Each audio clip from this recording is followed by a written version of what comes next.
Wewe ukiwa kama fundi umeme lazima uhakikishe boksi zako za saketi unazijenga vizuri. Lazima uthibitishe hilo kwamba boksi yako imekaa vizuri na unaipima kwa vipimo. Cheki hii boksi jinsi ilivyotulia hapa, mpaka wewe mwenyewe utaipenda.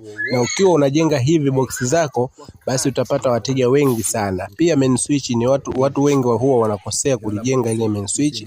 Huaga inapinda, nyingine chini na vinuka hivi nyingine yani ndo inakaa hovyo hovyo. Fundi umeme utakiwa uwe hivyo, lazima utengeneze kitu chako kipendeze, wateja wakikiona wakipende. Sasa angalia jinsi ilivyotulia hii boksi, cheki na soketi yake hapo mbele ilivyotulia baada ya kuja kubandika. Hivyo fundi ndo unahitajika uwe. Nawe kama unahitaji fundi wiring, basi tupigie kwenye simu namba 0787 2021 35. Tutakuja kufanyia kazi nzuri na wewe mwenyewe utapenda. Hii ni kama mifano tu huwa tunaonyesha kwenye mitandao kazi tunazozifanya sisi Saadati Electric, umeme kidigitali.